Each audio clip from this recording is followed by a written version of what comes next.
Hello, hello! I'm so lucky na makapunta ulit ng Osaka, Japan. This time, free lahat at sa Philippine Airlines tayo sasakay. Dahil 4 hours and 3 minutes from Manila, makakapanood pa tayo ng movie. Wow! At may free meal pa pala sa Philippine Airlines. Touchdown at Kansai Airport. Nagbus kami papuntang Kintetsu. Then, sasakay ng taxi going to Appa Hotel, Midosoji branch. Sa mga hindi pa nakakapag-subscribe sa Armored TV channel, pa-like and subscribe na din. And we arrive at Appa Hotel in Osaka. In fairness, ang bango ng hotel lobby Dito din pala sa lobby yung storage luggage.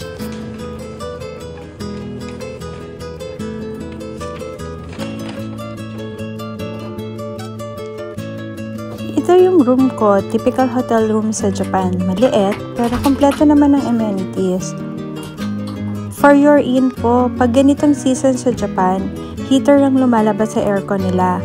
Kaya ina-advise nila na just open the window kung gusto mong lumamig ang room.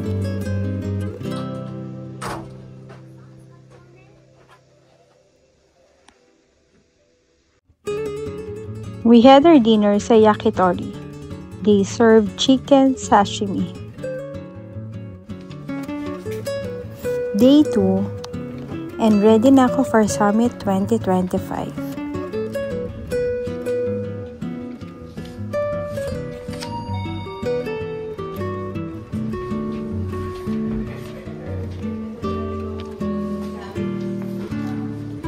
May free breakfast buffet kami and excited na ako kumain. At syempre, ang favorite ko dito is yung Japanese sausage. Typical Japanese breakfast includes rice, miso soup, grilled fish, eggs, tsukemono o yung pickled vegetable, and natto. 10 minutes walk lang ang hotel namin sa Kenwa head office. Yung mga kasama ko, bibilis nila maglakad. Start na nga ng Kenwa Summit. Lahat ng branch ni Kenwa worldwide ay andito. Challenging lang talaga yung language kasi hindi lahat marunong mag-English. We had our lunch in a 4-star hotel, City Plaza Osaka Hotel. Sobrang busog ko. Cherry blossom season din ngayon. Naalala ko last year na pumunta kami ni husband. Ganitong season din. Day 3.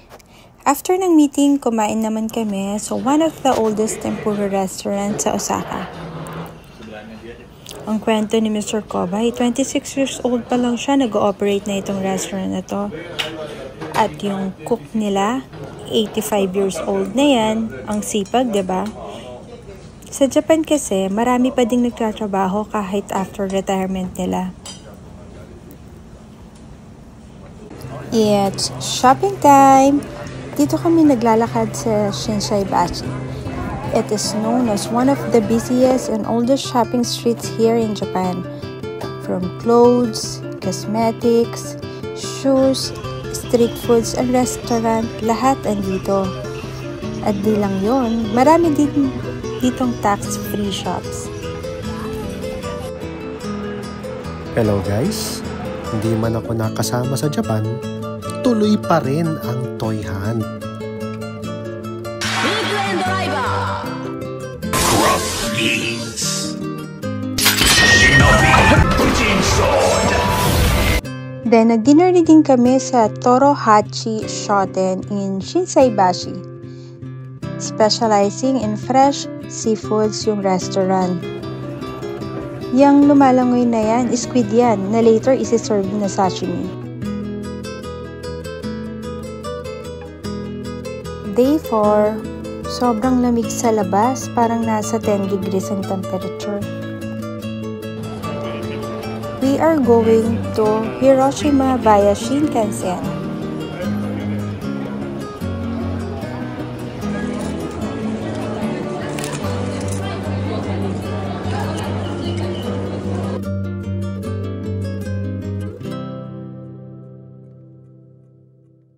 Japan 700 is the latest high-speed train ng JR Lines. First time kong maka-experience sumakay ng Shinkansen at nasa premium cabin pa kami. All seats are equipped with power outlets for charging devices.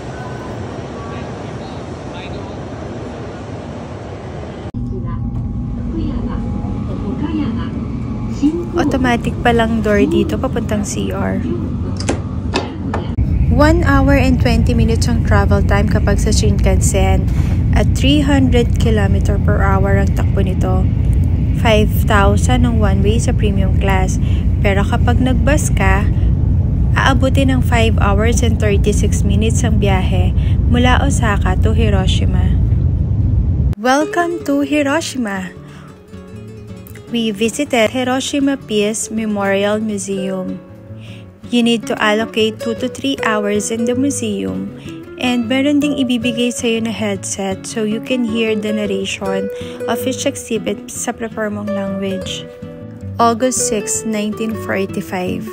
An atomic bomb detonates 600 meters above Hiroshima by the United States, resulting in catastrophic damage and destruction. The bombing killed 150,000 people. Is the Hiroshima Peace Memorial Museum worth visiting? Para sa akin, yes.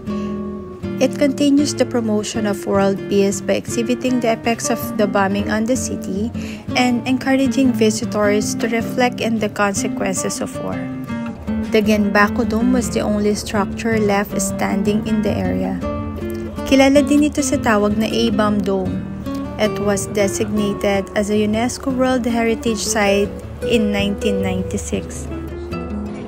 After sa museum, sumakay kami sa one of the most extensive tram system in Japan. 3 trams that survived the bombing are preserved as a symbol of resilience.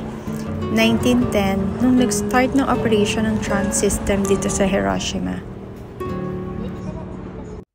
Hiroshima's most famous food is its own style of okonomiyaki, kaya di namin pinalagpas ito.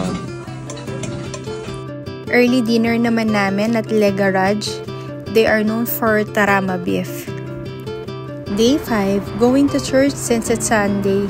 Sasamba tayo sa lokal ng Osaka. Malayo-layo yung lalakarin ko papuntang train station. After church, may nakita akong thrift store.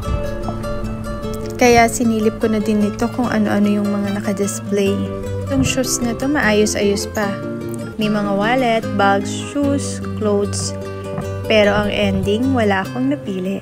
Success! Walang pila sa Ichiran, kaya nagramen na din ako after church.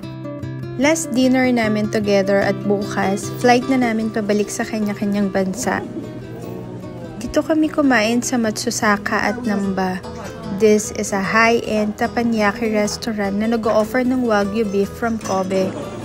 Si chef magluluto in front of you. Ang sosyal, diba?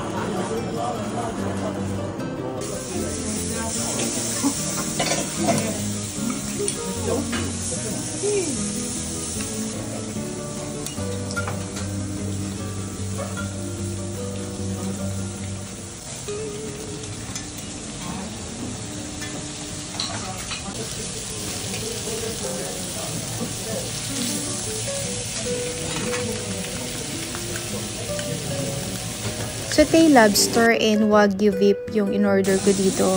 Yung mga hindi natin kayang kainin sa Pilipinas dahil sobrang mahal.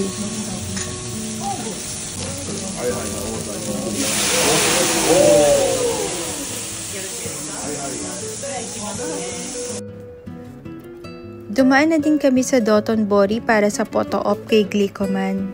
Day 6, may pinapahanap ang asawa ko na collection niya dito sa Kansai Duty Free at sumakses naman ang person. Gumi! Success indeed. Thank you sa Japan Halls. Lastly, may kasabay kaming VIP sa eroplano pa uwi.